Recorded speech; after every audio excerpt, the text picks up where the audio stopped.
Hello everybody. I see that it is now time for us to finally finish our quests.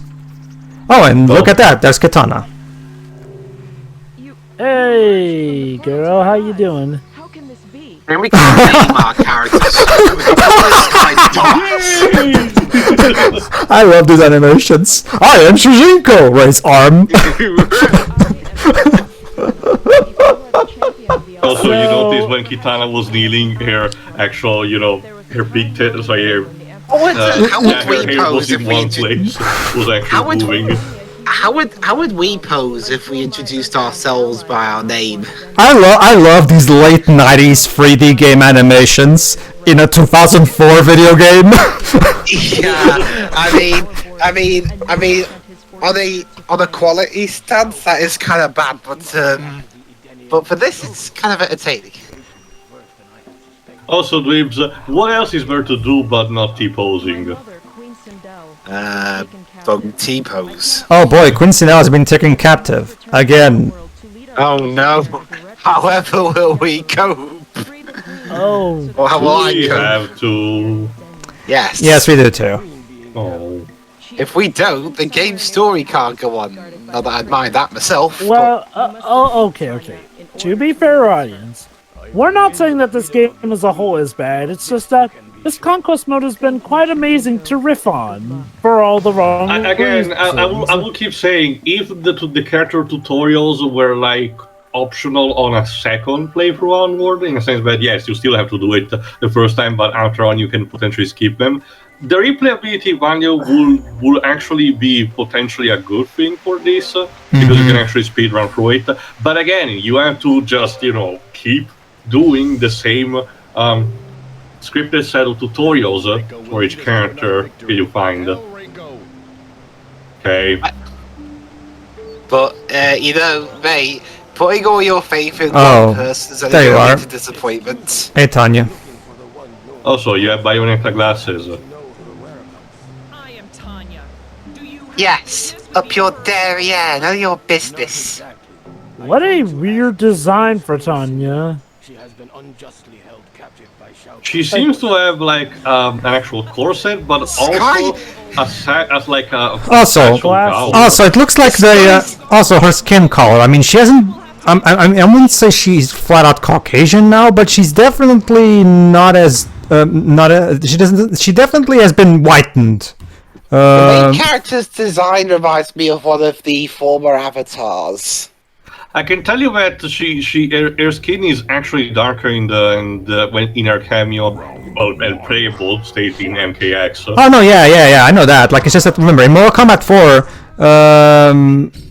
in Mortal Kombat, her skin was darker in shade of color. So it's weird. It seems to be more of a case like this. And remember, Edenia does not really operate on a one type of ethnicity kind of rule. It's still its own kind of realm, but it has people that look different anyway. What was I going to say? Yeah, but to add on to what Jova was saying, exactly. It's exactly that. We're specifically talking about the conquest mode right now, because if you ignore the conquest mode, like if you just ignore the conquest mode, the rest of the game is pretty great by 2004 fighting game standards. Obviously, if you play it today, it's going to be dated. Compared to the new Mortal Kombat games, obviously, but for the time that it was made, it was a very good fighting game. In fact, even with this conquest mode, pretty much everybody agrees that this is the highlight of the PS2 trilogy, because the actual everything outside of the conquest mode is actually the most solid. Like, for example, with Arm, I think Phalos put it best in one of his Mortal Kombat videos. Like, it's a lot of times someone would prefer playing this over Armageddon, whereas yes, Armageddon has more characters, but as a result, they have to cram in so much, the game balance is completely screwed up.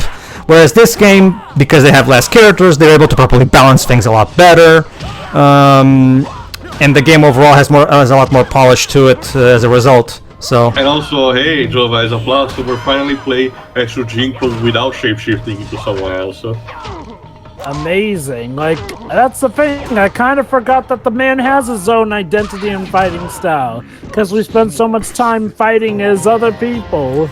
Well, that's the thing, Joe. But like I said, his proper fighting style right now, as you know, we're doing arcade Shujinko, is a combination of various styles. Like for example, one of his fighting styles is Shaolin Fist, which is obviously inspired by the Shaolin monks. Again, though, from what you've told me, though. Hi, Sindel. Oh, hey, Sindel. Oh, okay, screw. So here in Rotten. I wanted to be in his military. Also, You know what that reminded me of, Tibbs? I'm gonna count it as light Star Wars reference. I know, right? I was gonna say that too. Reminds me of when Luke goes to rescue Princess Leia in A New Hope. And she's like, "Aren't you a bit too too fat? A bit too short to be?" Sorry. Because the quote is used verbatim for Final Fantasy VI when Locke rescues Alice. Wait. Sorry, Pedro. What was that you were saying to me just now? I was saying that it reminds me a lot of that bit in A New Hope where Leia's like, "Aren't you a bit too short to be a stormtrooper?" Stormtrooper. Yeah. I love the way the Family Guy Star Wars special parodied that, where Lois says, "Aren't you too fat to be a stormtrooper?" And Chris is like, "Well, stay here and rot then, bitch." And he goes on. No, it's because Luke completely ignored the fact that Leia insulted him in the movie. So, anyway. I am Queen Sindel. I'm grateful that you risked your life to free me. I owe you Again. It is an honor, Your Highness. Please allow me. Yeah, I've done it 5,000 Oh fucking my. times already. I've gotten used to it at this point. Oh, that. Oh, Goodness. okay. Indeed, Queen Sindel, I accept. Just promise you'll take better care of yourself this time. Don't count on it. no. Are we really sure she's just bestowing the combat skill? Don't worry, Teo. Remember, at this point, this is after the line, so the shotgun is dead at this point. I was So mostly joking on to something else, Pedro, don't worry. okay. There you go. Like, see, that might not be my super favorite Mortal Kombat character, but hey, still a MILF. One who turned out to be evil all along. That's what makes Okay, it better, okay. I do have good news though. This is the last tutorial of the conquest mode. Seriously, we're near the end of the game and we're still getting these.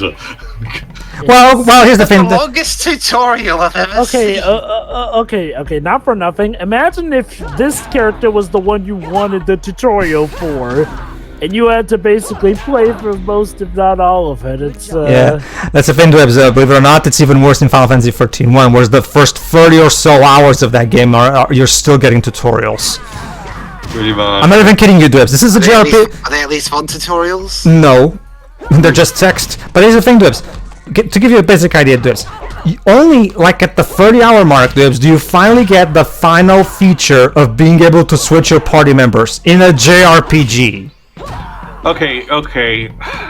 It's not the first time the franchise did that. Remember, up until Disc 3, you cannot do that in Final Fantasy 9.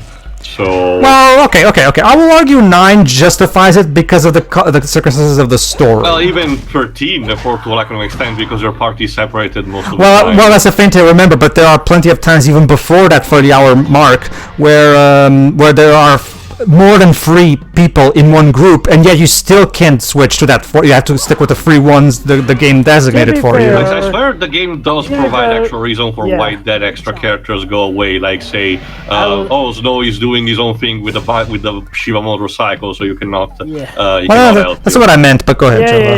Yeah. I was gonna say, Teo does have a point. Like, technically, it does justify it by usually, you have this party, but then like 1 or 2 members then faffs off and goes, screw you guys, I'm going to do my own thing, or screw you guys, I'm going to go help these guys, or screw you guys, I'm off to be a hero. A lot of times it's very contrived, but it really is the game is providing something. It's not perfect, mind you, and it still does rob us of a choice, and it maybe didn't do it as good as 9, but the justification is still there. Didn't care for it, but it is still there. After mending my skull, we are now continuing the tutorial. It's okay, this. Fortunately, Mortal Kombat characters have an infinite amount of blood in their veins, so she's fine.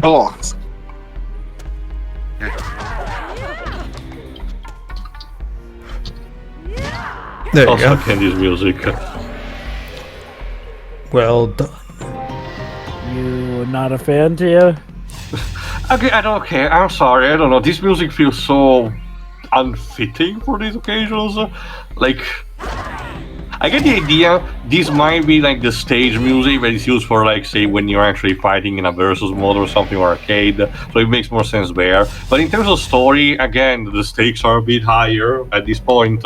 You're in a section where you're still training with Queen Sindel, but time is on the essence, and she's bestowing you this power. And the music in the background is a bit too quiet for this kind of thing.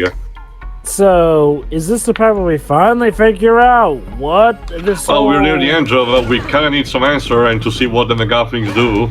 Honestly, too, I wouldn't be surprised if the story just pulled the rug out from under us and he went, okay, now actually go play the arcade thing to figure out what this was all for. Okay. That's not what they do, is it, Pedro? No, not really. Well, it's okay. I have good news though. We're almost on conquest mode, and after that, we can get back to the much better game outside of this conquest mode. okay. That's something I'm at the very least grateful. This feels like we're playing a game, but right now we're just playing a mode of this game. We haven't gone through chess combat yet. We haven't gone through motor combat yet. Yes, motor combat. There's also the arcade mode. There's the extras videos for us to watch. There's a lot of. That's one thing I definitely have to give. Like, this game was incredibly ambitious in trying to. I will definitely. You have to at least admit, by 2004. You were definitely getting your money's worth with this purchase. And like I said already, despite what we may think about it, again, Conquest Mode was an experiment not just for NetherRealm, but for that's not NetherRealm, but Midway at this point for the franchise, but also for the fighting game community as a whole, because at that point, not many games had this kind of caliber and scope for a fighting game story outside of arcade stuff, or maybe some cutscenes. Okay, I think Tekken and Dead or Alive were already starting experimenting with that. Virtua Fighter was still sticking, I think, with the arcade endings. I think. Basically, yeah. So I'm a bit more tolerant to it because. Not just because I like I said, like, this is great to riff on, but at the same time, I at the very least appreciate the ambition. It's misguided ambition, but it's still really cool. I suppose one thing we have to ask, though, like, technically Sub-Zero was ambitious as well, but we hated that, so... It's because, here's the big difference, Jova. For as much problems as we have with Conquest Mode is at the very least playable. It functions as intended. Mythologies, trust me, just try playing it. That's what I always say to people when it comes to that. When it comes to me saying that game is worse than Special Forces. Well, the immediate question I ask those people is, okay, let me ask you: did you actually play that game from beginning to end? Not just 10 minutes, from beginning to end. Because that game is so broken and so terribly designed, and everything is so stacked against you. It's an exercise in pure frustration. Whereas Special Forces, at the very least, for the most part, functions for the most part. Okay, I don't remember if we actually checked while doing the game, but I do generally wonder if the Flight So Fancy George Wood's show actually did cover either of those games. Not just not to mention, like I said, outside of this Conquest Mode, this game is actually pretty great for 2004 standards. Mythologies wasn't great even by 1997 standards. It was 1997 as a whole had much bigger problems. Even back in 1997, back when game reviewers were much more lenient on things, even that game didn't get away with it. That game was panned back in its day, and it's even more panned now for a good reason. That game was never good. Not in 1987, and definitely not now. Whereas this game, at the very least, is a great game for its time. Go ahead. Okay, but yes, giving the Clintoneers as a video MK Mythologies. Again, apologies, audience. I might have checked already when we did that game, but I generally forgot, so I'll check it in between parts. There you go. And there we go. Alright, almost done, guys. Almost done. I just love the idle animation of people hit by the Sindel scream. Yeah. We just have to fight her now in a typical we just have to defeat her in Mortal Kombat! And then we're done. Dun dun dun dun dun. Alright, Zachuan. Zachuan, I think. Yeah. Zachuan sauce, yes. Alright. And there we go. We're done. Your training is now complete. And as a reward, You are now a fully knighted Edenian soldier, Shujinko. And as such, I have a task for you. What task would that be, Your Highness? Shao Kahn seeks a powerful item, one that has been kept hidden in Fuck Edenia Shao since Kahn before again. history. It must never fall into the hands of the Emperor of Outworld. Oh, what a coinkydink! Return it to the Elder Gods. They will know what to do with it. I will take it to them. Oh, you've got to be kidding me. The last Kamidogu is just handed to us on a silver platter. So, This guy is like, this guy's a reverse Marty Stew. He's so stupid and yet things go his way. Also, stop being a simp. Ribs, he's still a Gary Stew even if he's stupid, because the plot's just bending to his whim, essentially, despite his stupidity. Alright, time for the answers. Alright, Joe, we're about to get your answer. For what exactly is the greater plan of this whole quest? That is wonderful news. Congratulations, Damashi.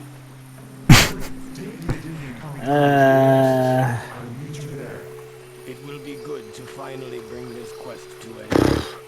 And then, okay, that's also another thing, Shujinko. Have you considered what to do after? Like maybe retire, teach martial arts on your own? I can already imagine. I can imagine when he finishes this.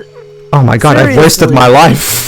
Yeah, literally, look at you. You started off the story mode so young and full of life, yet now you're older than characters that are supposed to be older than you. Yeah, I mean, it got even worse when I threw you in prison. Also, can I just ask? Wait, question. Okay, first off, did the prison time actually matter, and that's what caused him to grow older at that point? Yes. Wow, so That you're was the telling last me time skip. our Alright, here we go. protagonist was seriously dumb enough to land himself in jail, and that's part of why his quest got delayed. Like, seriously, you are one Sky of the Scorpion. worst. What? Scorpion, what are you doing here? Yes, and I remember you as well. We met in the Netherrealm. I taught you my fighting skills. Now I will give you your final lesson. Fight. Okay, I get the idea. This is just Ed Boon flexing for the sake of having his poster boy for the last round. Why not? Alright, Scorpion, let's have at it. Defeat Scorpion to Scorpion. Yeah, again, Scorpion being kind of like the final boss feels really odd. Okay, look, I get that we like Scorpion, but this just feels like it's bordering on padding now. Yeah, it is. There was no need for this. Also, again, so let me get this straight. For Shinjoku, you are one of the worst protagonists ever. You don't even try to break out of prison, you just stay there. You wait until, Nadashi actually sends an assassin to kill your jailer. Not just that, Tail, while you're at it, why did Damashi take so long doing that, for the record? Like, seriously. Mind you, Jova, it doesn't specifically need Shujinko to be this old for the plans to go to fruition. It's the age does not matter at all. No, the age is just... Damashi is just taking his wit as time. No, I get the feeling let me try my best Damashi impression. You see, Jova, it is all part of the greater plan of the script. The greater It's plan. terrible. It's as simple as that, Damashi. Script is terrible. Throw everything out, reboot the timeline. Don't worry, Damashi. It looks like that's the intention after this. Sorry, don't worry about it, Jova. That's the intention after this game. But seriously though, I had to wonder, what were they thinking when they thought that Shinjoku would be the next generation Liu Kang. Like, he's older than Liu Kang. If anything, he's the ancestor and generation. he's clearly not as wise. Like, for his own goody-goody kind of personality, Liu Kang at the very least might be basic, but at very least it's serviceable, you know, as a righteous kind of protagonist. Again, Shujinko has literally nothing that you can actually root for. Oh yeah, and by the way, they decided to, for some reason, to make this fight against Scorpion a best out of 5 battle, as in the first one to win 3 rounds wins. So I have to win 3 rounds against Scorpion instead of 2. It's just like Crash Bash. I mean, I get it's the final boss, so you want to up the ante, but this just feels like Jova said, at this point it just feels like the game is just stretching the playtime as much as it can. Alright, let's just, there you go. Alright, Scorpion, now go back to the Nether Realm and fuck off. We already lost. You wasted so much of my time. I have defeated him. Now I am free to complete my quest. Okay. Comes back, and then he comes back, cuts his head off, and yells, "Sucker!" I wish. And now, time for a plot twist. Do not understand. The Oh, be still, my beating heart. Maybe you just plot me in the wrong order. You have not completely finished the quest. What are you? Ah, yes. Familiar words. Perhaps this will help you to understand. Dun dun dun! The whole time. Wait, what? Damashi was actually Onaga when he was entrapped. Remember, Onaga was trapped all this time. Remember, and we saw him return to the beginning. So the conquest mode explains that Shujinko, because of his stupidity, he freed Onaga by throwing all the Kamidogu here. Yes. So you're telling me that our new hero is technically the reason that all our old beloved characters were killed? Yes. Because Shinjuku did it, and they were expecting us to like Shinjuku on this debut? You're supposed to like him because he's gonna rectify this. Fuck you.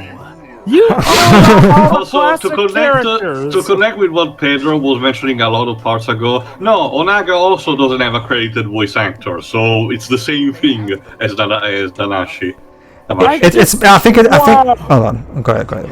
Wow, just wow. This is one of the most baffling debuts for a character I've seen. So you revealed that this character is the reason that all your beloved characters are dead. Now please root for him as he tries to fix his screw up. Okay, so if he succeeds, will this actually fix everything? Yes. Okay, well, okay. I'll just say this. I'm definitely seeing why he did not catch on with the fans. Runs away! Really? Remember, Jova, we have to defeat him in the arcade mode, not in here. Again, the conquest mode was just a setup when you get down to it, so of course it's supposed to have this downer ending. So here's my question. How does this tie into, the opening of this game, or heck, Mortal Kombat 5? Like, because that, Remember, Jova. That was... hold on. Go ahead. That stuff all implied that was Quan Chi and Sang Shun's doing, so... It turns out that while they were doing this, it turns out so that's how we dance, Yeah, well, this Shujinko. With his combat might, you can defeat the Dragon King. And here's his, a little precursor to the Mortal Kombat Armageddon endings, interestingly. Although each item is powerful beyond mortal comprehension, individually they contain only a fraction of the power needed to create the realms. To become all-powerful, Onaga must discover a way to fuse them into a single ultimate Kamidogu. Ah yes, the Drugellum of Love. Oh wait. We must turn all the 6 MacGuffins into an even bigger, more powerful MacGuffin. I must continue to learn all that I can and prepare for this final battle against the Dragon King. Does he show up in that final battle? It's far from over. We'll see. Alright, so, well, here's the thing, Joe. Remember, the intro of this game is basically, Raiden, Quan Chi, and Shang Tsung fighting over to win the tournament, and then Onaga shows up saying, "Oh, the Dragon King has returned after being imprisoned for so long." And then at the end of that intro movie, they have that shadowy figure that we now know is Shujinko, old Shujinko, saying, "I was the fool who brought him this power. Only I can defeat this threat, born of deception." So, And now you know why this is called Mortal Kombat Deception, because Shujinko was deceived like a moron. more like, honestly, yeah, well, honestly, Pedro, I don't think Mortal Kombat Morons would have been a catchy title. Go ahead.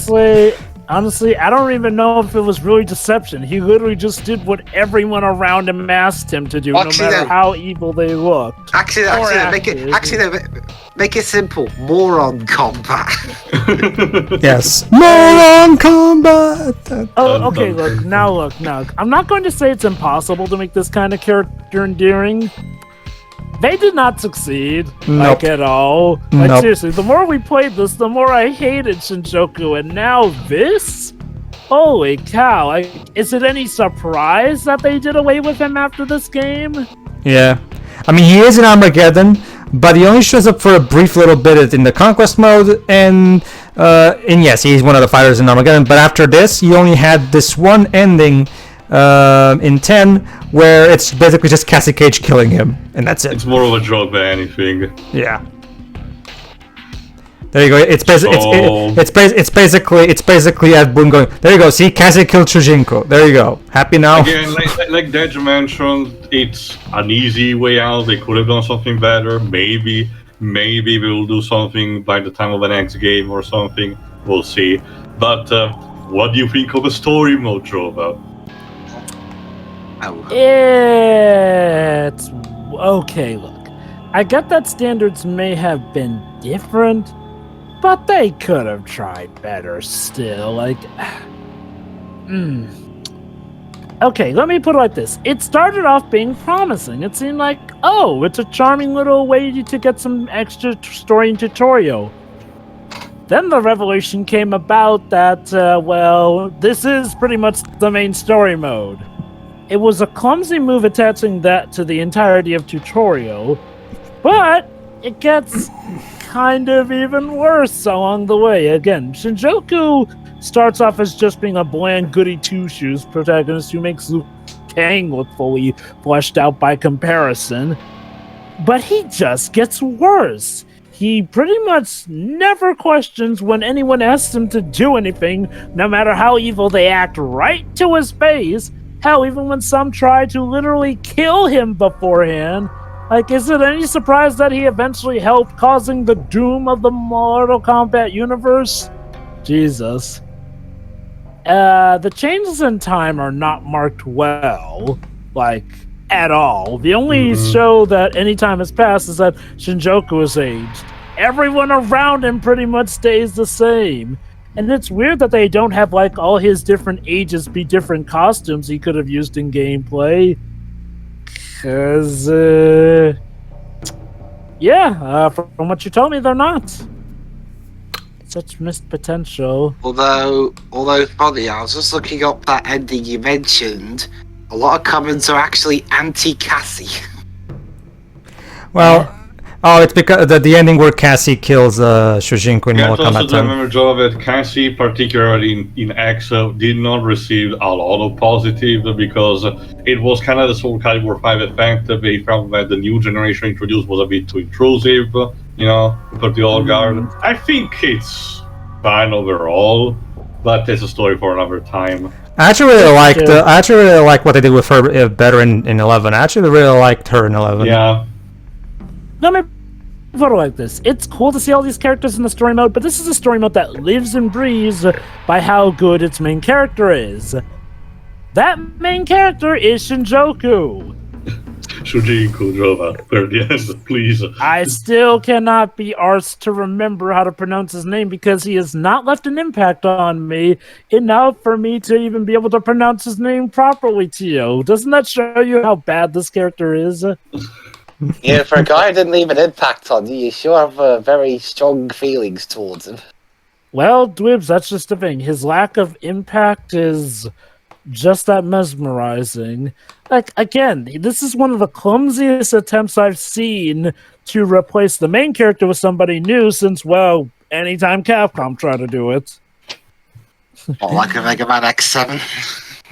Mega Man X7, Ace Attorney 4, DMC 4, again. I think we already talked about this, yeah. Regardless, though, I get what they were trying to do with Conquest. It just did not succeed. Indeed. What did you guys think? Go ahead, Des, what do you think? This was certainly an interesting story. The story of how sheer stupidity can fuck everything up for everybody. Yeah. So what you're saying is this is his commentary on how a lot of bad things go on in the world, basically. Also, why was this game even called Conquest Mode? We didn't see much in the way of conquest, even at the end. It's an excuse. It's an excuse to have the name of the mode have some kind of K word. Mm-hmm. Why just you'd have been better off calling it, I don't know, Cake World or something. It makes just as much sense. I can't think of a word to suggest stupidity that starts with K though. So and then I got it, Klotz Mode. There you go. This guy's such a klutz, he caused everything to go to shit. Maybe we could call it combat mode, just not arcade mode, just combat mode, and you can even have Sonya go, "It's combat time," like she did in the cartoon. No. It didn't work. That was no. Yes. Go ahead. Okay, well, aside from one of the biggest doofuses in the history of fighting games, like it looks pretty good for a 2004 PS2 GameCube era game. I mean, the music's either just kind of there, or in one case, aggravating. The voice work is interesting. I mean, seriously, it's 2004, and Midway apparently still don't have enough of a budget to hire actual actors. Good to see you again, Damashi. Raise hand. Mind, even if they had actual actors, the script itself is poor, to put it lightly. Mm-hmm. I mean, the dialogue's incredibly generic, and the story the dialogue tells is it is entertaining at least, but for all the wrong reasons. Like the bit where the character just randomly gets thrown in prison because we need a time skip. And he does nothing during all of it. Like, imagine if the world had been destroyed while he was in jail just because... I guess he trains in some capacity, but it's...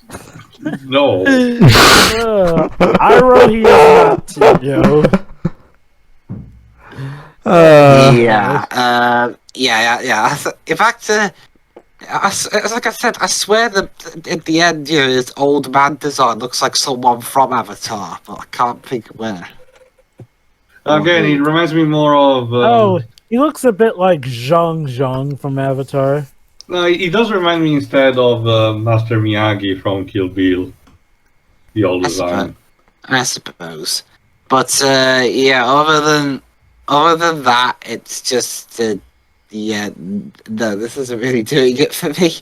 Maybe the other modes are better, but they are. This one, no. I can assure you that it's all uphill from here.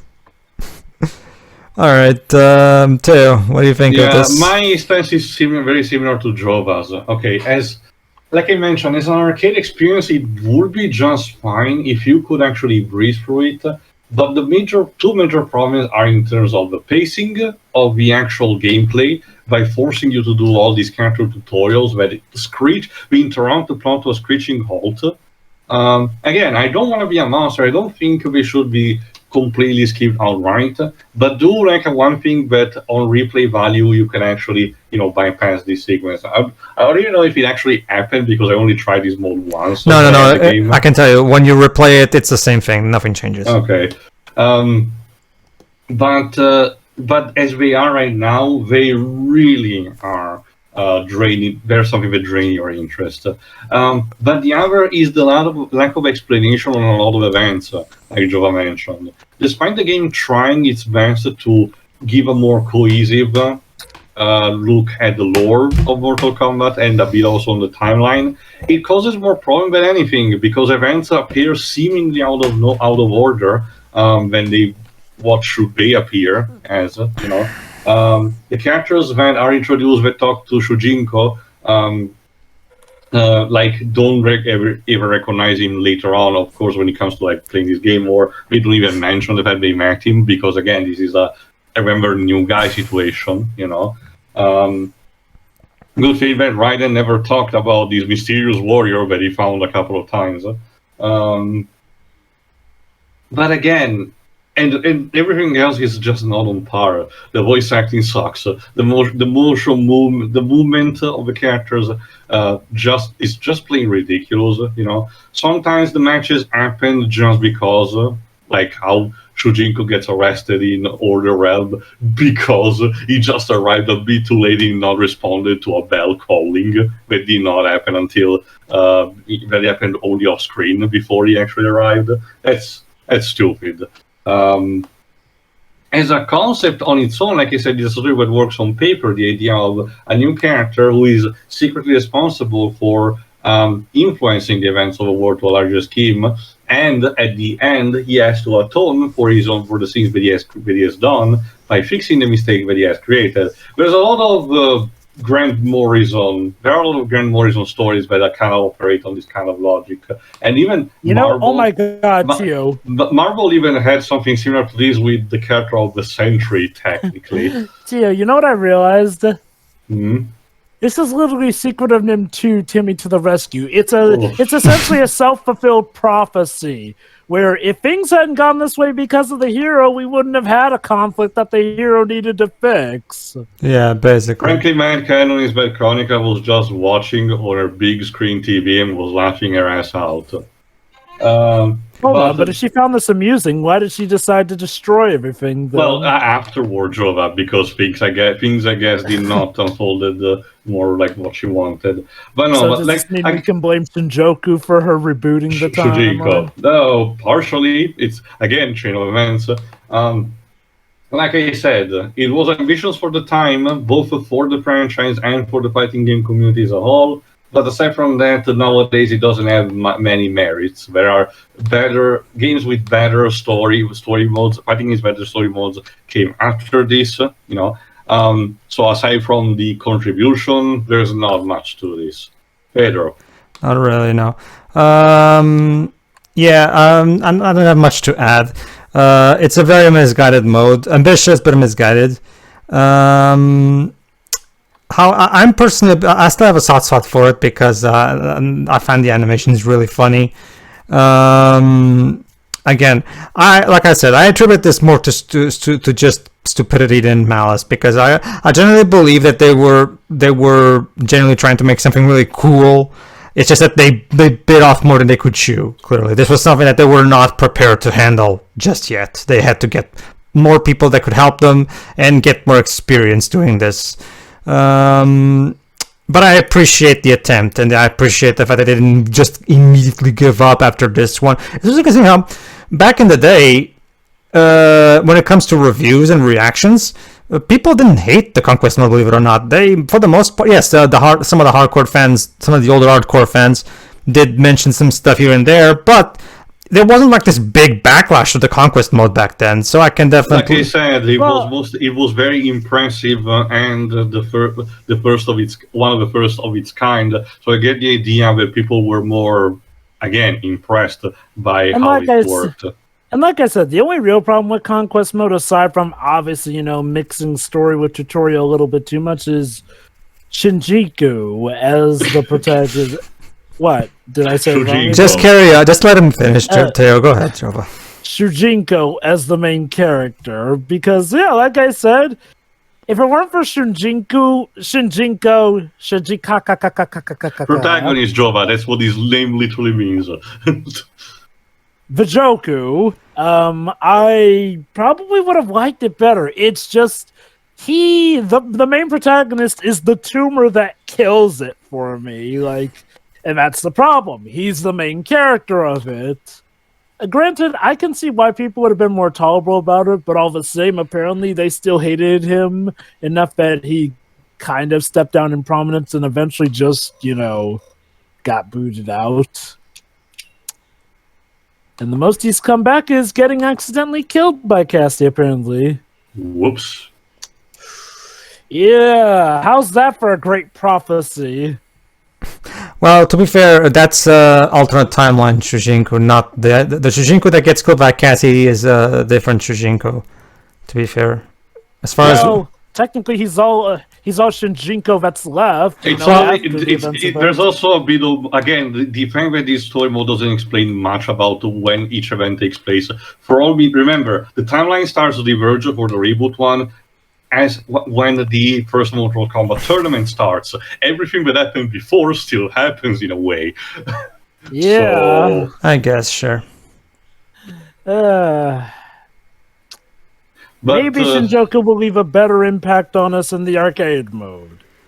I'm gonna play. Yes, canon-wise, he is the one that wins the 6th tournament that we're about to do. Yes, so again, that's what we're doing. Him fixing his own mistakes, but that's what we'll need to find out in the next part, I guess. Tune in for the next part, everybody, where we go through the BIOS because we haven't. Remember, in case you guys forgot, there's an actual entire game outside of this conquest mode. So let's get back to that. Hopefully, we'll manage to drag back that in for that. See ya. See ya. Yeah. Yeah.